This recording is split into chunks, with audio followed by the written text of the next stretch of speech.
welcome back, Hallmark Hot Takers, to episode 14 of Hallmark Hot Takes with Heidi and Jason, where we watch, rate, and review all of the countdown to Christmas movies from the Hallmark channel. Yes. And Jason will explain the rating system, how it works, the drama behind it. There's drama behind it? I don't know. It's a candy cane-based rating system from half to 5 candy canes. We add them together to get a score out of possibly 10 candy canes. And that is based on how much we liked or disliked this current offering, which is Confessions of a Christmas Letter, starring Angela Kinsey and Alex Santos, and some other people, but I don't want to list them all out. So I'm just going to dive into ye old rapid recap. So meet Seti, who is a suburban mom who is trying to win an annual Christmas letter wall of fame, where you write the best Christmas letter and then you get your family featured at the post office. She has been doing this for nigh on 20 years and has never won, losing to rival Sue, who is the neighborhood busybody and I think like HOA president type thing. So Seti decides that this year, rather than write it herself, she is going to hire reclusive writer, what was his name? Juan Sanchez, to fly from Puerto Rico to Holly Hills to write her family's Christmas letter.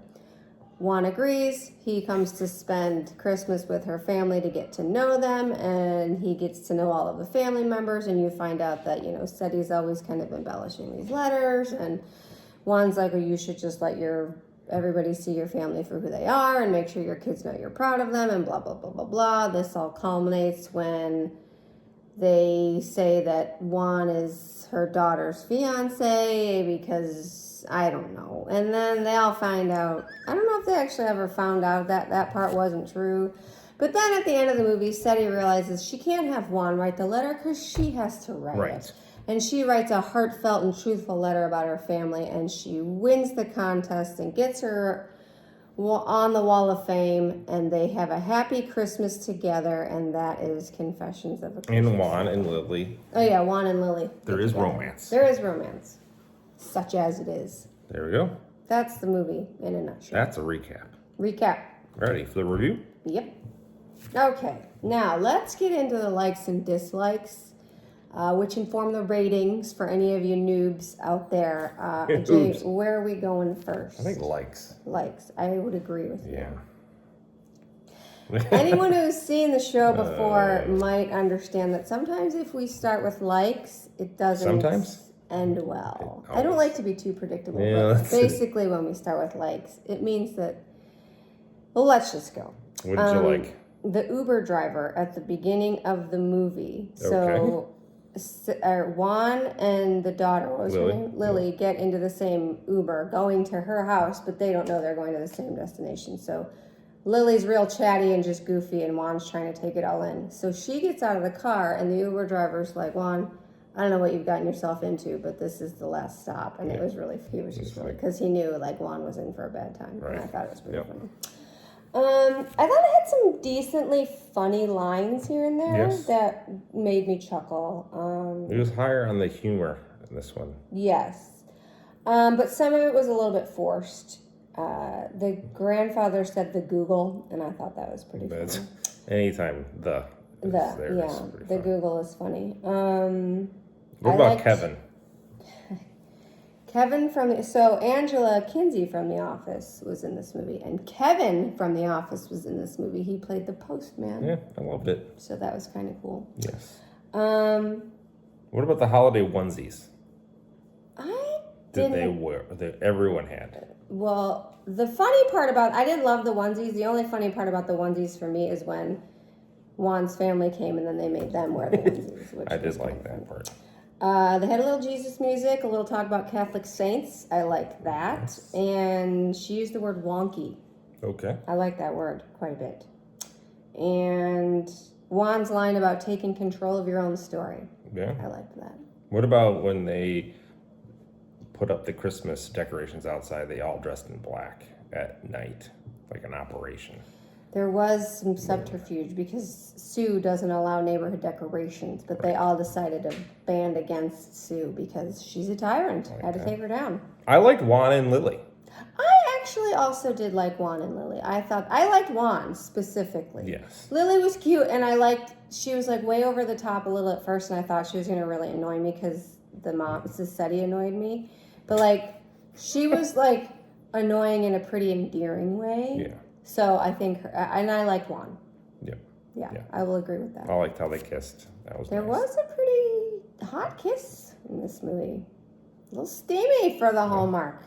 And I hated Sue, and I think that's a good character.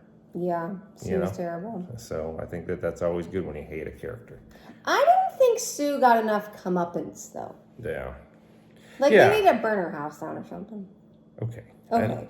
The Hallmark version of burning her house down would be like... TPing, maybe? Yeah, something. Public shaming. Yeah, I don't like how she was busted because her husband wrote the letter. Like, that doesn't matter. It's the same thing. Right, like who cares? Like, I wish there would have been more of a break of the rules, I guess. Right, or something where you found out she lied about something really specific. Yes. And like, I don't know. The fact that her husband was the one writing letters, everyone's like, "Oh my goodness!" It's like nobody cared. It's their family's letter. It doesn't matter. Right. It's stupid. All right. What about the dislikes? I mean, do you have any other likes? No. What about the dislike side? I didn't get it. Is the problem? We're supposed to believe that this woman, who apparently has so much disposable income, that she can hire what I assume is some best-selling author to fly to her house for 2 weeks to write her family's Christmas letter. And what he the goes. hell is wrong with this woman? And he goes, right? Like he goes, and I can't understand that either. The misery line though was funny. The misery line was or whatever funny. Was like yes. In misery. I liked the uncles. I guess I could put that on my likes list. Yeah. Okay, what else? I didn't understand how they went from that to the fake engagement and why the fake engagement even mattered because it didn't come out as a lie at the end anyway. So that whole thing was stupid. And it was then, kind of like why this guy was there, I guess, to cover up that he was an author. Right? I guess. Like you needed some reason. He could have just been like a family friend. I guess I didn't know why they had to keep that ruse up. And then the brother, so she said he has a son who said he didn't want to be part of his mom's Christmas letters anymore. So instead of just saying, okay, I have a son, please don't write about him in the letter because he doesn't want to, they like try to hide him from Juan as though he doesn't exist, and that made no sense. Just tell Juan not to write about him. I didn't understand why that was like he wasn't going to be around over those 2 weeks. Right, like he was just supposed Christmas. to not go to any family events. Because this letter is so important. Because this letter, and I didn't like it. I thought the house was so weird. Every morning they had like a quote and like had a plan. A meeting every morning. It was like well, none of them have jobs. Clearly, none of them have jobs. Yeah, I didn't really understand that. Nobody works, which I guess fine. We're already suspending disbelief that this guy flew from Puerto Rico to America to write their Christmas letter. I didn't understand why was Sue upstairs in their room in Juan's That was so weird. There is no way that this house does not have a downstairs powder room. It's like the size of the Taj Mahal. Right. She didn't need to go upstairs. Sue goes upstairs into a bedroom and here's a phone ringing. And takes a picture of people's. Bitch just be crazy, man. Yeah, she was crazy. He doesn't text or talk to his uncles the whole time. Which was so weird. So then the uncles just fly into Connecticut. Yeah. Because they're worried about him. Yeah. I think they had to be at that point. He didn't text. He called once and then hung up. It was fishy. But that's weird though. Like also he didn't have time to text them in the whole 2 weeks he was there. That's what I'm saying. I find that a little hard. I mean, he's their cash cow. Like he can't. Right. They already spent the advance for his second book. So, and I just thought the reveal was stupid with Sue trying to out him as like this mafia guy. And it was basically this movie tried really hard to play off of I think the idea from the Haul Out the Holly movie. And it didn't work. It tried to be as goofy as that, but they didn't sell it for me. Like, I get what they were going for. I just think it felt flat. Okay. What about you? Anything else you didn't like? I didn't like the pre-cut gingerbread house. That's good. I don't like that. Just make it yourself.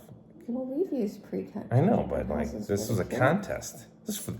That's true. It was a contest. It seems like it's probably against contest rules. The son not in the letter I thought was just incredibly awkward. Like, just to ignore he even existed. And they're like, that's the house cleaner. Right. What was happening? It was so weird. It was a lot of forced. So weird. Did you like the tango? Tango is on my... It's goofy. It's just so random. Again, trying to be forced funny. But again, I like Lily and Juan, though. I also like Lily and Juan. And I gotta say, they will be the reason that I don't send this movie to hell. All right, well, on that, candy canes. Missy. Okay, I got Lily and Juan, who I did like. And I thought if the movie actually focused more on them, I would have liked it a lot more. Okay. There were some funny moments. Yes. It had a little Jesus music. Yes. And I like the grandfathers. Okay. Or the grandfather and the uncle. Yes. Excuse me. So, that said, I'm not going to send it to hell with my candy cane, but I am only going to give it 1.5. Okay. That's a really good rating. Are you going to echo it? Yeah, I'm going to echo it. Double down that 1.5. That's it. That puts us to 3. That was a good rating. I think it's a good rating. It's fair. It's fair. Listen, we're gonna have people who disagree. I know, but guess what? Right. You have to make your own YouTube channel. Right. You make your own YouTube channel, and then you rate your own. And then you could say, I disagree with Hallmark hot takes. You watch 127s and you rate them however the hell you want. That's right. Yeah. This is what we do. This is America. We are experts, but you can feel free to disagree. Yeah. All right. Preview? Yeah. Okay. So, what's up next, Hyde? Christmas on Call, starring Sara Canning and SerDarius Blain. Okay. So in the lead up to Christmas, ER doctor Hannah juggles her job and budding romance with EMT Wes in Philly. It's a Philly shout out to Philly. So not Chicago. See, there you go. You'll be happy. They spend time together, and Wes helps her become acquainted with the sights and sounds of Philly. And it's clear that they're falling for each other. As the local first responders balance duty with holiday celebrations, they come together to face challenges and support each other and find moments of joy. Okay. I wish that Kelsey was in this. Okay, there's a cameo by Donna Kelsey. There we go. God, I'm over the Kelseys, people, but I don't know what to say. They're everywhere. I can't take any more Kelseys. No. And now they're going to be in my Hallmark movie. I can't eat. That's great. First of all, this movie sounds like a snooze fest. Whoa! Whoa! Hey! No prejudging. I am hoping listen, prove me wrong. If I come up to this and I say this one, I'm giving it 5 candy canes, I will gladly admit I'm wrong. You eat the crow. I will live eat the crow. On the I will channel. eat all the crow. All the crows. But unless this write-up is just trash, because this is not a good write-up, if this is what this movie's about. I should be doing the write-ups. Hallmark, call me. We need to talk. Yikes. Read my write-ups. They're amazing. Read my lips. All right. We'll see you next time.